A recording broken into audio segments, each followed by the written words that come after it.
Aujourd'hui, nous allons parler du drame des violences conjugales et de l'association Réseau qui accueille et accompagne ces personnes en souffrance.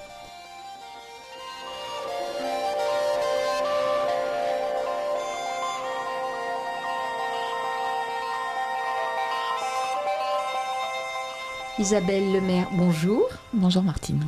Vous êtes chargée de mission des droits des femmes à Réseau. Et Réseau a son siège à Carpentras. Oui, tout à fait. Alors, est-ce que vous pouvez nous présenter cette association Réseau avant de nous parler des violences conjugales ? Oui, alors cette association dont le siège donc, est basé à Carpentras, comme vous le disiez, est une association qui a été créée en 2007 par le regroupement de 3 associations qui existaient déjà donc, sur Carpentras, dont une, Solidarité Femmes, qui accompagnait déjà des femmes victimes de violences conjugales depuis une trentaine d'années.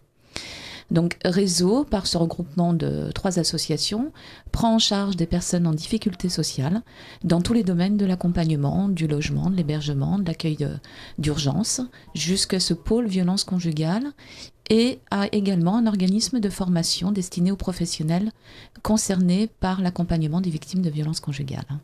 Donc, il y a des antennes dans le Vaucluse. Absolument. Il n'y a pas que Carpentras. Tout à fait. Alors, il y a différentes antennes, que ce soit pour les services du logement, que pour le pôle violence conjugale.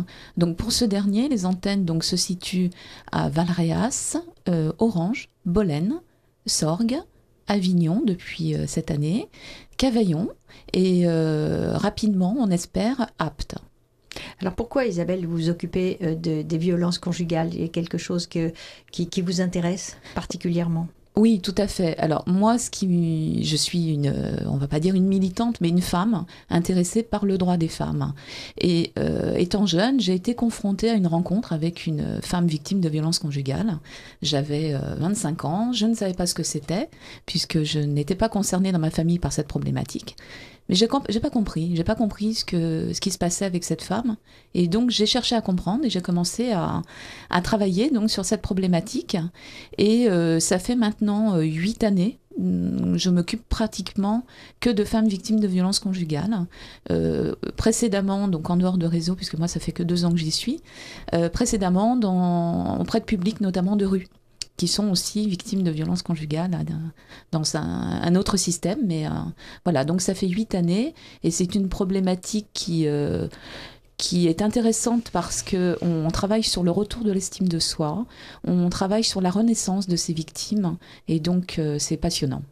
Parce que c'est toujours un drame. C'est toujours un drame. Et qui casse la personne. Tout à fait, qui détruit complètement certaines de ses victimes. Et puisque vous parliez de drame, il faut savoir que la violence conjugale tue, puisque en France, une femme meurt tous les 3 jours sous les coups de son compagnon. Donc c'est effectivement un drame. Est-ce que ce sont surtout des femmes qui sont victimes ? Alors, on va dire que dans la majorité, ce sont des femmes, puisque sur les dernières statistiques, on estime à 95% de femmes victimes et 5% d'hommes victimes. Ces statistiques font référence à des dépôts de plainte. Donc, on peut imaginer que le chiffre des hommes est plus important. Par contre, ce qu'on peut constater, c'est que le nombre des hommes qui parlent et qui demandent à être accompagnés est en croissance. Ouais.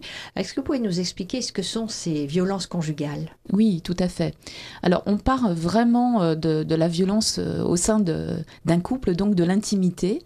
Et dans ce couple, en fait, il y a un déséquilibre de la relation.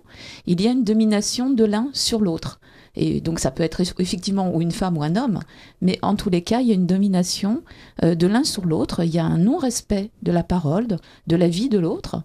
Et il y a très souvent privation de liberté, d'agir, de parler. Et il y a aussi, donc, à travers les différentes formes de violence, il peut y avoir des coups. Donc, les violences physiques. Les violences physiques. Et il peut y avoir des violences économiques ? Alors, il y a différents types de violences, effectivement, Martine. Donc, il y a les violences physiques qui peuvent être les coups, tirer les cheveux. Enfin, il y a beaucoup Dans ce cas-là, les auteurs ont énormément d'imagination. On peut, dans ces violences physiques, ajouter des violences sexuelles, qui sont des rapports contraints. On n'est pas sur du viol par un agresseur anonyme, on est sur du viol par son conjoint. Dans les violences, on a également les violences violence psychologique et verbale où le but est de détruire l'autre avec au quotidien des mots blessants, des insultes. T'es capable de rien, tu sais même pas préparer à manger. C'est de l'humiliation devant des groupes. Regardez ma femme, regardez comment elle est habillée. C'est quand même triste. Hein. Ou alors on rabaisse la personne. De toute façon, t'es trop grosse, t'es trop moche. T'as vu comment t'es habillée ? Voilà, ça c'est vraiment de la destruction de l'image de l'autre. On fait de l'autre un rien. Et en fait, la personne le vit comme ça. Ensuite, on a des violences économiques. Alors, que sont ces violences économiques ? C'est une domination par le fait de ne rien donner à l'autre pour qu'il puisse envisager de partir. Donc, on contraint la femme à rester au domicile. Elle n'a pas le droit de travailler. On contrôle tout. Donc, dans le contrôle, il y a aussi le contrôle de l'argent. Et parfois, on a aussi des auteurs qui, eux, restent à la maison, qui envoient leurs femmes travailler, par contre, qui prennent le salaire directement. Donc, par la violence économique, par cette contrainte et ce contrôle économique, la personne n'a aucune possibilité d'envisager un autre possible que de rester avec cet homme-là ou cet auteur-là. Et vous envoyez ? Bien sûr. La violence économique est très fréquente. Hein, quand on creuse un petit peu avec les femmes qu'on reçoit, on se rend compte que finalement, le contrôle, il est pratiquement au quotidien sur quand je reviens des courses, combien tu as dépensé, qu'est-ce que tu as acheté, combien il te reste, tu me rends la monnaie, comme ça, je suis sûre qu'il n'y a plus rien dans le porte-monnaie. Ensuite, on a de plus en plus de violences que nous, on va qualifier administratives, où en fait, on a une pression sur la femme qui, par exemple, est arrivée avec un titre de séjour provisoire, et pour pouvoir obtenir donc la carte de 10 ans, il faut donc renouveler 2 fois. Donc, pendant ces 3 ans de vie commune, qui est obligatoire pour pouvoir obtenir le renouvellement, il se passe des choses horribles, hein. Dépression, on a des femmes qui sont séquestrées, hein, on peut prononcer ce mot-là, et donc ça, on le voit de plus en plus. Il existe une loi aujourd'hui qui est importante à faire connaître, qui est la régularisation à titre individuel pour les victimes de violences conjugales, à partir du moment où le conjoint est français. Donc ça, on travaille de plus en plus là-dessus avec beaucoup de femmes. Et vous envoyez là ? Oui. À réseau. Tout à fait, tout à fait. Là, je suis en train de travailler avec une jeune femme justement sur la régularisation. On a monté un dossier, on a été aidé en ça par les conseils de Madame Alter, qui l'a délégué aux droits des femmes au niveau du département, par différentes associations, pour qu'on puisse présenter au préfet un dossier complet qui montre que cette femme, elle veut rester en France et elle est intégrée à la France. La parole est à vous avec Martine Racine sur RCF Vaucluse. Isabelle Lemaire, vous êtes chargée de mission dans l'association Réseau à Carpentras. Vous nous parlez de violences conjugales. Est-ce que vous pouvez nous dire quels sont les facteurs déclenchants les plus courants ? Alors, chaque situation est singulière, hein, donc il y a des facteurs déclenchants, on va dire comme quand la personne est sous addiction, que ce soit la drogue, l'alcool, le médicament, parce que ça désinhibe en fait, donc ça permet le passage à l'action, mais il ne faut pas faire l'amalgame, puisque ces personnes sont à l'origine violentes. Elles ont des comportements violents qui sont juste accentués par la prise de médicaments ou de drogue. On a évidemment des personnes qui souffrent de pathologies, des auteurs qui souffrent de pathologies. Donc là, on n'est plus sur des comportements, on a des gens qui sont malades, par exemple des pervers narcissiques dont on parle énormément, mais il faut vraiment relativiser le nombre de pervers narcissiques, il n'y en a pas beaucoup.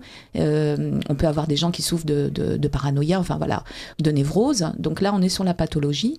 On a aussi la crise, on a aussi des phénomènes de société qui peuvent effectivement faire ressurgir cette violence qui était dans l'intimité de cette personne, de l'auteur, soit parce qu'il a été victime lui-même étant enfant, soit parce qu'il est dans un mal-être qui fait qu'en fait il traduit ce mal-être par la violence. Et puis il y a le chômage. Il y a le chômage. Économiques. Bien sûr, bien sûr.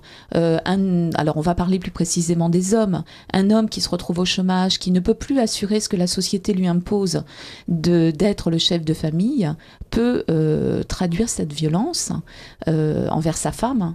La colère qu'il a envers la société, il peut la traduire par de la violence envers sa femme. Isabelle, est-ce que vous pouvez nous dire si les enfants sont touchés aussi? Alors, les enfants sont toujours touchés. Ça doit être très clair. Même s'ils ne sont pas victimes de violence de la part du papa, ils sont toujours touchés par la violence conjugale. C'est horrible, la vie familiale, la vie quotidienne. Voilà, il y a des conséquences, il y a des traumatismes qu'on repère chez les enfants. Et moi, je peux vous citer juste la phrase d'un professeur qui s'appelle le professeur Rorion, qui a travaillé sur les conséquences de la violence conjugale, qui disait « Un enfant qui est témoin est un enfant qui est victime ». Voilà, il y a des symptômes qui montrent que c'est une victime de cela. Et il y a un risque de reproduction derrière. C'est pas systématique, mais il y a aussi un risque de reproduction. Donc c'est important d'en parler avec les enfants. Alors que propose Réseau comme accompagnement? Puisque il y a un drame dans la famille, qu'est-ce que vous pouvez proposer? Alors, Réseau propose donc à travers un accueil de jour départemental qui est situé à Carpentras, un accueil inconditionnel de 10h à 16h du lundi au vendredi, où les victimes peuvent se présenter. Elles peuvent se présenter pour parler, on les accueille, on les écoute, on pratique des techniques particulières, notamment une écoute bienveillante, une écoute active, et on leur propose un accompagnement. Alors, dans l'accompagnement, c'est un accompagnement social global. On part de la demande de la personne à chaque fois et on peut l'accompagner sur différents domaines, recherche d'hébergement, orientation vers le juridique, le médical, voilà, les droits sociaux, tout ce dont elle a besoin et ce qu'elle nous demande. Donc vous leur proposez un très grand accompagnement, Tout très important. Est-ce que vous les suivez longtemps? Alors c'est pareil, en fait on suit la demande de la personne. Donc il y a des femmes qu'on suit depuis 2 ans, il y en a qu'on va suivre 1 mois. C'est vraiment, on s'adapte à ce que veut cette femme qui se présente à nous. Combien de femmes suivez-vous dans l'année environ? Alors, sur 2014, nous avons reçu 301 personnes sur l'accueil de jour et les antennes, puisque effectivement, nous avons différentes antennes, dont 283 femmes et 8 hommes. Isabelle Lemaire, c'est passionnant ce que vous dites, mais il va falloir nous quitter. Pouvez-vous nous donner votre adresse, téléphone, mail, si des auditeurs sont intéressés? Oui, tout à fait. Donc, nous sommes situés donc, à Carpentras, au 259 bis avenue Pierre-Sémard. Les auditeurs donc, peuvent nous appeler au 04 90 60 36 84 et le mail, c'est contact@réseau.fr. Et toute personne sera accueillie avec une immense bienveillance. Complètement. C'est la base de notre accueil, c'est la bienveillance, la bientraitance. Merci Isabelle. Merci Martine. Au revoir.